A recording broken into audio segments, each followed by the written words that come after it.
আসসালামু আলাইকুম বন্ধুরা, ওয়েলকাম টু জান্নাত কুকিং চ্যানেল। আজকে তৈরি করব সুজি দিয়ে বড় সাইজের একটি বাপা পিঠা। এই শীতে যাতে ঝামেলা ছাড়া নরম তুলতুলে পিঠা তৈরি করে পরিবারের সকলকে নিয়ে আনন্দ সহিত খেতে পারেন, এরকম একটা রেসিপি নিয়ে এসেছি। আমার মনে হয় এই পিঠাটি যে একবার তৈরি করবে আবারও দু একবার তৈরি করতে হবে। এই পিঠাটি এতটাই মজার হয়। ভিডিওটি ভালো লেগে থাকলে একটা লাইক দিয়ে সম্পূর্ণ ভিডিওটি দেখে নেবেন আর আমার চ্যানেলটি সাবস্ক্রাইব করে রাখবেন। সুজির এই ভাপা পিঠা তৈরি করার জন্য মিক্সিং বলে নিয়েছি আমি 1 কাপ সুজি, আর 1 কাপ সুজির জন্য আমি নিয়েছি 1 চা চামচ ইস্ট। একেবারে মেপে 1 চা চামচ ইস্টে দিতে হবে। এর চেয়ে বেশি দিলে ইস্টের গন্ধের জন্য পিঠাটি খেতে পারবেন না। আমি কিন্তু সব কিছুই ডিটেলস বলে দিব। এখন দিয়ে দিচ্ছি কুসুম গরম দুধ 1.5 কাপ। এখানে আমি 1 কাপ সুজির জন্য 1.5 কাপ কুসুম গরম দুধ দিয়েছি। দুধ কিন্তু অতিরিক্ত গরম দেওয়া যাবে না, একেবারে হাতে ধরে দেখে নেবেন যাতে কুসুম গরম থাকে, এই অবস্থায় দুধটা দিবেন। দুধ যদি অতিরিক্ত গরম থাকে তাহলে ইস্টের কার্যকারিতা নষ্ট হয়ে যায়, আর দুধটা যদি হালকা গরম থাকে তাহলে দেখবেন খুবই সুন্দর হবে আপনার পিঠাটি। এখন আমি দুধ আর সুজি খুব সুন্দর করে মিশিয়ে নিয়েছি, আর একটা ঢাকনা দিয়ে ডেকে ঢাকনার ছিদ্রটা আমি বন্ধ করে দিয়েছি। এখন রেস্টে রেখে দিব 1 ঘন্টার জন্য। যেহেতু এখন শীত সেই জন্য আমি 1 ঘন্টার জন্য রেস্টে রেখে দিয়েছি। আর গরমের দিন কিন্তু এত বেশি সময় নিয়ে রেস্টে রেখে দিতে হবে না। এখন আমি দিয়ে দিচ্ছি 1/2 কাপ চিনি। 1 কাপ সুজির জন্য 1/2 কাপ চিনি দিতে হবে, না হলে কিন্তু মিষ্টিটা পারফেক্ট হবে না। আর মিষ্টিটা আপনারা যদি বেশি অথবা কম খেতে চান তাহলে আপনাদের পছন্দ মতো দিবেন। আর আমি যে মিষ্টিটা দিয়েছি এটা একেবারে পারফেক্ট মিষ্টি হবে। এখন দিয়ে দিচ্ছি 1/2 চা চামচ লবণ। লবণ কিন্তু ইস্টের সাথে দেওয়া যাবে না, তাহলে কিন্তু ইস্টের কার্যকারিতা নষ্ট হয়ে যাবে। সেই জন্য আমি পরবর্তীতে লবণটা দিয়েছি। এখন আমি সবগুলো উপকরণ চামচের সাহায্যে মিশিয়ে নিচ্ছি। খুব সুন্দর করে মিশিয়ে আমি ঢাকনা দিয়ে ডেকে আবারও রেস্টে রেখে দেব 1 ঘন্টার জন্য। আর নিয়েছি আমি একটি ট্রপিক্যাল হুইপ ক্রিম। যেহেতু আমি এই পিঠাটি ক্রিম দিয়ে তৈরি করব, আমি এখানে 3/4 কাপ ক্রিম নিয়েছি, আর এই ক্রিমটা আমি একেবারে নর্মাল করে নেব। আর এদিক দিয়ে আমার সুজির ব্যাটারটা 1 ঘন্টার মধ্যে খুব সুন্দর করে সেট হয়ে গিয়েছে, আর চিনিটা ভালো করে গলে গিয়েছে। পিঠাটি তৈরি করতে হলে অবশ্যই চিনিটা ভালো করে গলিয়ে নিতে হবে। যতক্ষণ আপনি রেস্টে রেখে দিবেন এর মধ্যে দেখবেন চিনিটা খুব সুন্দর করে গলে যাবে। এখন আমি এখানে দিয়ে দিচ্ছি নর্মাল ক্রিমটা। ক্রিমটা অবশ্যই নর্মাল হতে হবে।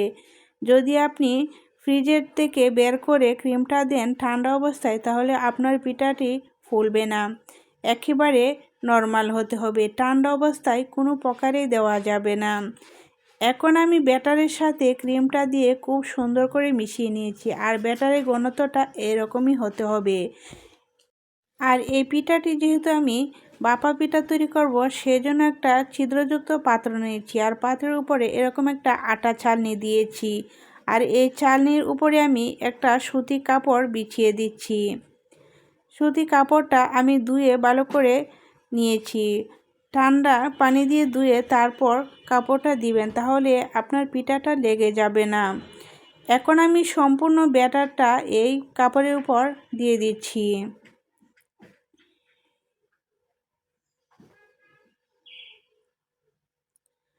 এখন দিয়ে দিচ্ছি কিছু কাঠবাদাম কুচি। এইগুলো কিন্তু আপনাদের পছন্দ মতো দিতে পারেন। কিছু ড্রাই ফ্রুটস অ্যাড করে দিবেন। আর দিয়ে দিচ্ছি কিশমিশ।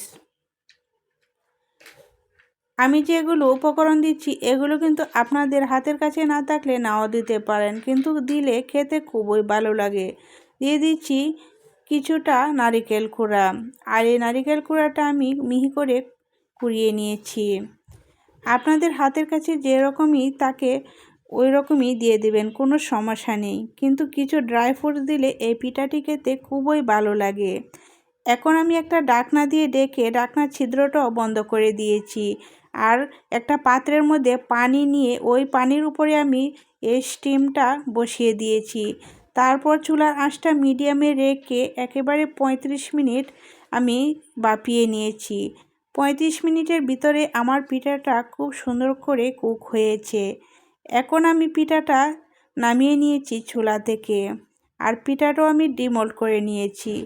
আর দেখেন মাশাআল্লাহ, পিঠার কালারটা যেরকম সুন্দর হয়েছে, পিঠাটা তেমন নরম তুলতুলে হয়েছে। আর দেখেন পিঠাটা কত বেশি সুন্দর হয়েছে। দেখতেই যে এরকম সুন্দর এরকম না, কিন্তু খেতেও কিন্তু অনেক বেশি মজার। একবার তৈরি করলেই বুঝতে পারবেন এই পিঠাটা কত বেশি মজার হয়ে থাকে। আর দেখেন পিঠাটা কত বেশি জালিদার হয়েছে। এখন আমি একটা নাইফের সাহায্যে পিঠাটা গরম গরম কেটে নিচ্ছি। আর এই ভাপা পিঠাগুলো গরম গরম খেতে খুব বেশি ভালো লাগে। আর এই পিঠাটা কিন্তু 2 দিন পর্যন্ত রেখে খেতে পারবেন, একবারেই নষ্ট হবে না। আর দেখেন পিঠাটা কত বেশি জালিদার হয়েছে। আর হাতে আলতোভাবে চাপ দিলে পিঠাটা একেবারেই ভেঙে যায়। আপনারা হয়তো দেখেই বুঝতে পেরেছেন পিঠাটা কত বেশি নরম তুলতুলে হয়েছে। আশা করছি রেসিপিটা সকলের কাছে খুবই ভালো লাগবে। আজ তাহলে এ পর্যন্তই। সকলের সুস্থ কামনা করে বিদায় নিচ্ছি। আল্লাহ হাফেজ।